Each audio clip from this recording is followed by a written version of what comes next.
Vidare tinokuchingamidzai zvekare kune chimwe chirongwa pano paZim Facebook Secrets and Confessions. Tadzoka zvekare nemamwe mamessages. Pane vamwe vanzvadzi avo vandakataura navo. Kunze uko kune vanhu vari kubata komana.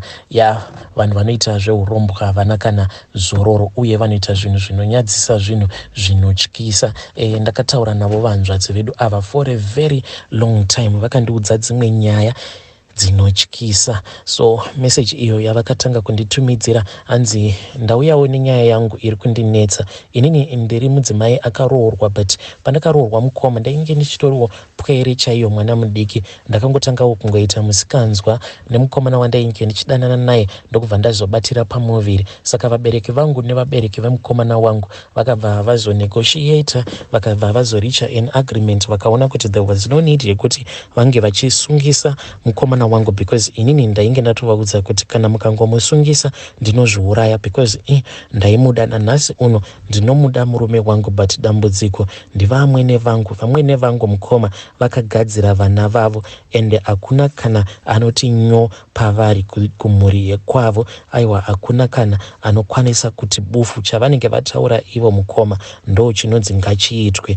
Munhu wose anovatya vamwene vangu ava, kunyangwe kumusha kwavatezvara vangu. Hakuna kana anomboda kuonekwa achiita sekunge anopikisana navo vamwene vangu. Patori nedzimwe nyaya dzandakanzwa mukoma dzekunzi ivo vamwene vangu ava vakatosacrifiza hama dzemurume wavo. But back to my story mukoma, inini ndakati ndamitisiwa, then vabereki vakabva vati it was far much better kuti inini ndinge ndichidzoka kumba ndoenderera mberi nechikoro. Ndikabva ndazodzoka, but nhumbu yaya yandainge ndakatakura mukoma yakazongonyangarika, and it was quite strange. Manyangarikiro acho ayakaita mukoma very strange, and chakazondirwadza ndechekuti ndakati nhumbu iyi yabva ndokubva ndazoendeswa kumadoctors. Saka doctor vakabva vati mwana uyu ainge achikura muchibereko mangu uyu wekunyangarika, hanzi iye ainge hanzi nhumbu iyi ichizonobva, hanzi mainge makasara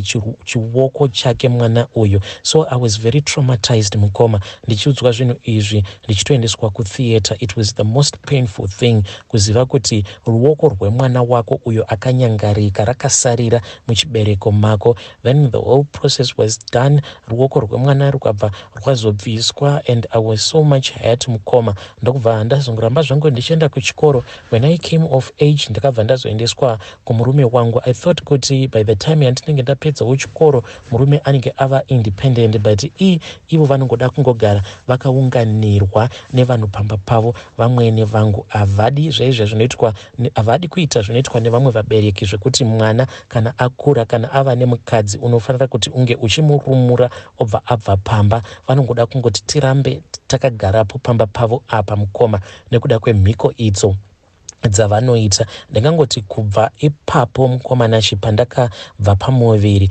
then ivo vatezvara vangu vachizoshayika, ndo pakabva pazotanga kuita vamwene vangu ava mari. Vakaita mari inotyisa mukoma. Pari zvino ndiri kutaura kuti vane matable ehembe nemagadgets matatu muGulf Complex, uye vatori nevashandi apa. Vane mashops mutauni umu, mashops akawanda mukoma. Aiwa, vari kuita mari dzavo mukoma. Saka ivo vatezvara vangu ava vachinofa, pakaitwa chimwe chivanhu chainge chichityisa. Vatezvara vangu ava vakati vatorwa kumuchwari, ndokubva coffin ravo rikabva razoendeswa mubedroom mavo. Madzisawira naivo vamwene ndo vakaenda kubedroom. Vamwe vakangosara vachingorova maoko kudai, vachishamisika neizvo zvainge zvataurwa navamwene, vachiti ndo zvavainge vakaudzwa nemurume wavo. Saka ivo vamwene vakabva vati ini handiti ndini ndaikwirana naye murume uyu avete mucoffin umu, ende ndo mashoko avakataura exactly iwawawa mukoma. Vakangosimuka vakatsamwa kudai vakati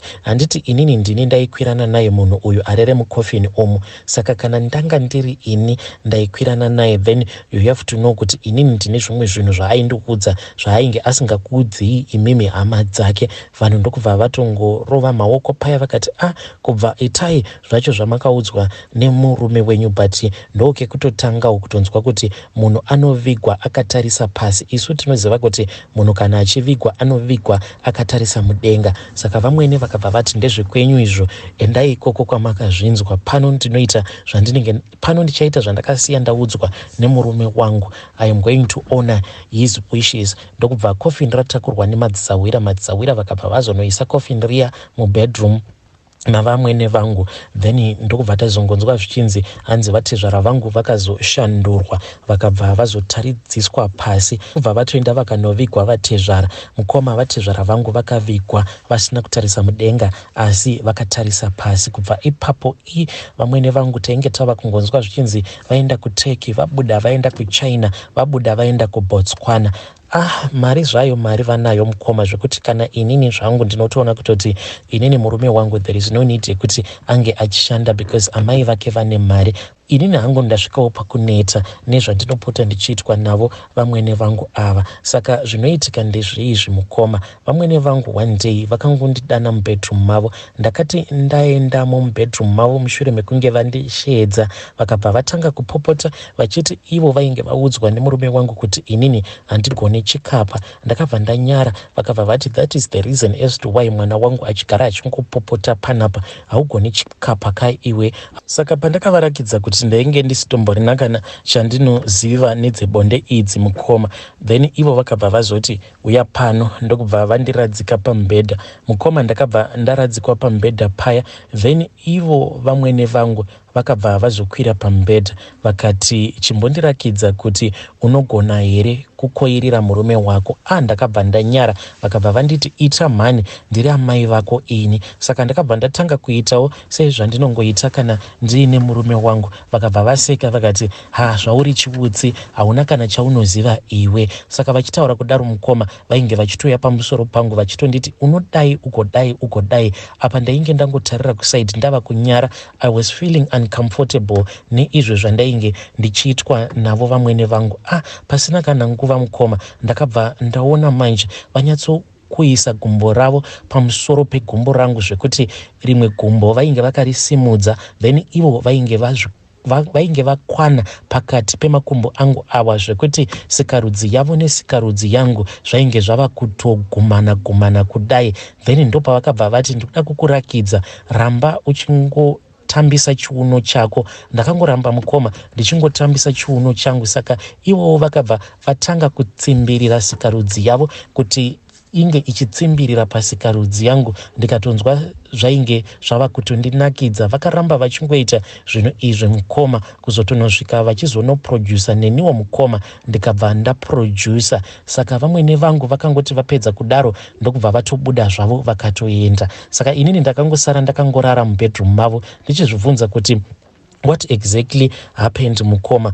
Zvinhu izvi zvakazoramba zvichingoenderera kumberi mukoma kudzamara ndazoudzwa kuti vamwene vangu ava vane mhiko dzavo idzo dzavakaita. Ende ndakabva ndaudzwa kuti the reason as to why vamwene vangu ava vachifamba vaine chibhodhoro chavo chinenge chichiita sekunge chine mineral water pose pavanenge vari, vanenge vainacho chigubhu ichi. Kunyange zvikanzi vaenda kuchechi vanenge vainacho, chinenge chiine mvura. Kunyange vakanzi vari kuenda kuairport havasiye chigubhu chavo ichi chinenge chiine mvura. Iwewo kana ukatotarisa unotofungidzira kuti zvimwe kuda mune mineral water, but kwete bodo mukoma inenge isimbori mvura. Asi mvura iyi takazoudzwa kuti hanzi imvura yavanopiwa noumwe murume uyo wavanowirirana naye. Murume uyu ane mochwari. But mukoma chandisinganzwisisi ndechekuti why is it vamwene vangu ava vachifarirwa nevamwe pastor kuchechi uko kwatinoenda vanofarirwa sei napastor ivavo, apa vamwene vangu each and every time patinoenda kuchechi chigubhu chavo ichi vanenge vatori nacho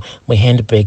Saka inini ndinogara ndichingozvibvunza kuti why is it vamwene vangu ivo pavanoenda kuchechi nemvura iyi yezvitunha, why pastor vasingakwanise kunyumwawo kuti munhu uyo wandinofarira wandinopa zvigaro nekuda kwemari yake iye anouya kuchechi aine mvura yezvitunha muhandbag make. So I have lost all hope mukoma. Vamwene vangu vanokwanisa kutotidana so obva vatoti vanangu uyai tinamate. Ndinongovatarisa kudai ndobva ndati munhu uyu ndiye anombopota achiuya pamusoro pangu achiita bonde neni, now ava kuti iye uyai vanangu tinge tichinamata. Vamwene vangu vakaromba mukoma Nashi, handitombodi kukunyeperai. Ende chimwe chinhu chakaitika ndechekuti mwana wangu mukoma paakadonha guvhu, ivo vamwene vangu vakangonditi guvhu iroro unofanira kuti unge uchizondipa. Saka pandakazoenda ndichinovapa guvhu iroro mukoma, vakabva vati enda unoflasha mutoilet, mangwana munokwanisa kuzoti takuroyerai vana venyu. Saka ndakazoti ndichidzokera kuspare bedroom,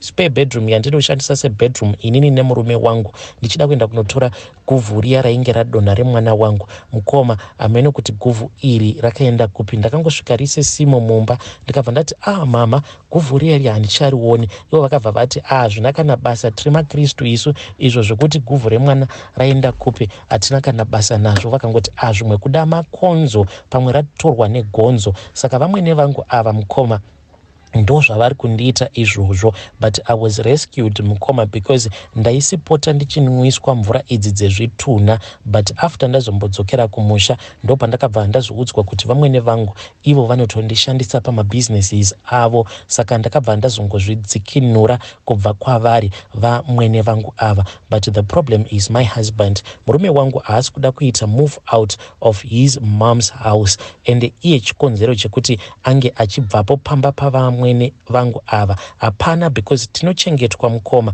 Murume wangu hapana chaanoti anoda akasachipiwa navamwene vangu. Kana motikari yaanofamba nayo izvezvizvi akaitengerwa namama vake, kana inini vanongogara vachingonditi Murora haudi mota here, Murora ndikutengere. But inini hangu handichade kuramba ndichipiwa magifts navo vamwene vangu, because I know kuti zvinhu zvavo izvi zvinouya nemubhadharo. It is not an easy thing mukoma kusenga amai vakakuzvarira murume wako vakashama vachikwizira sikarudzi yavo pasikarudzi yako. It is something that traumatizes you mukoma. I am under a traumatic relationship. Vabereki vanguwo ivowo nekudawo kwekuti vanotoona kutoti mwana wedu akawanikwawo nemunhu anema.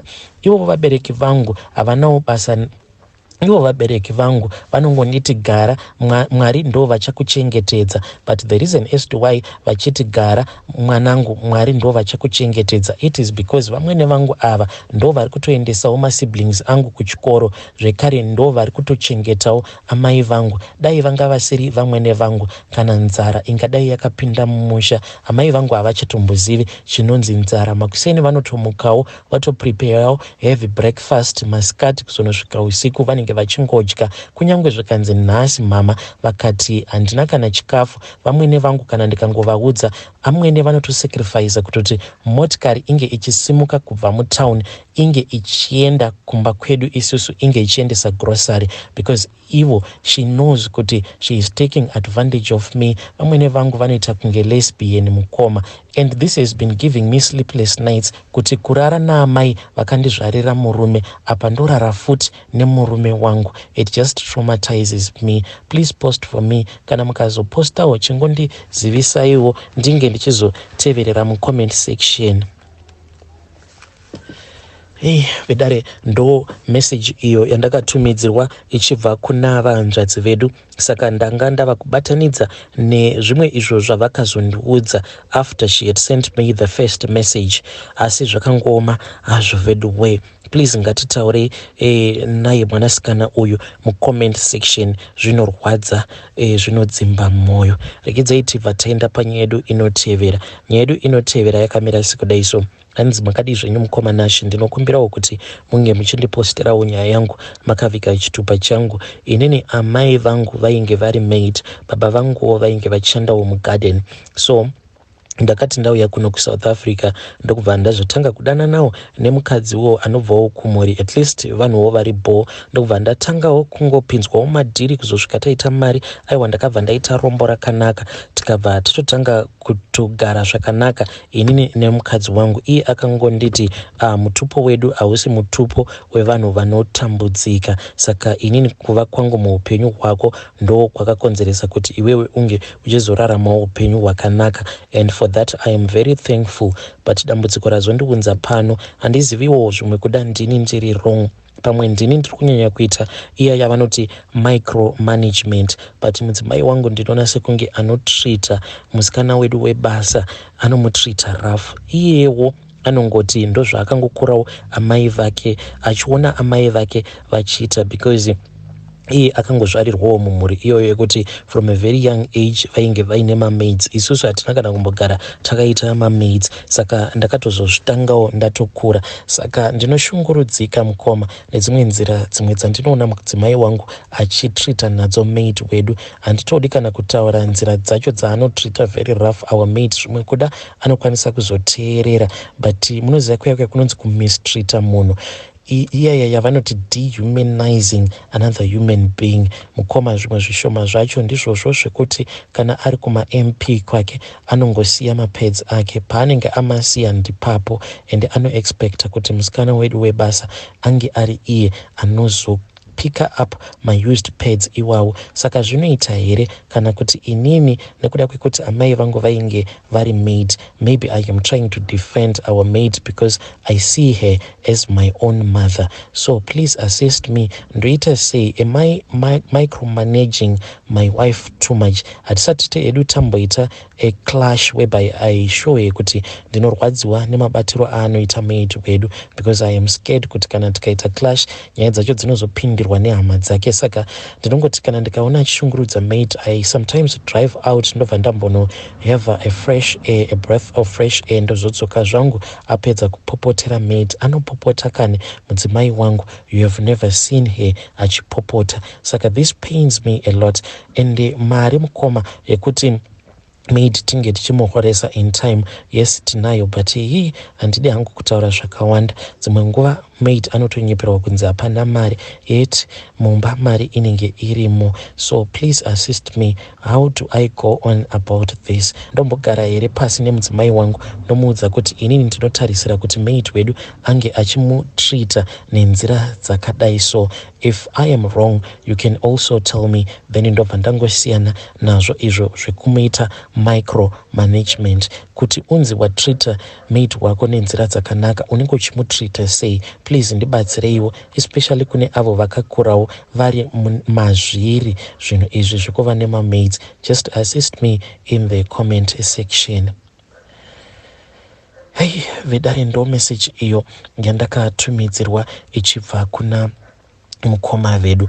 Hey, hanzi mudzimai wangu nzira dzaanotrita nadzo maid wedu dzinondirwadza. Ndinoti kana ndakatarisa maid ndinobva ndatanga kunzwa tsitsi, ndotanga kufunga about my mom she was a maid. So this pains me a lot. Ndinobva ndava very emotional kana ndikaona mudzimai wangu achituka maid. Ndinobva ndatora motikari ndobva ndabuda, then ndobva ndambono freshena up pandozodzoka at least anenge apedza kupopota. Ko iyo nai vanhukadzi yekuti kana uri kumazuva ako paya washandisa yo pad obva wangosiyamo mubedroom mako uchiti sisi vachazonhonga. Tell me what you think about that issue. Zvekare kana uri maid, tell me also what you think. Ndozvamuri kusangana nazvo here kumabasa? Feel free to type in the comment section. Uye kana muine ma-experiences enyu, if you are a maid, you can come to my inbox and you share with me your own story.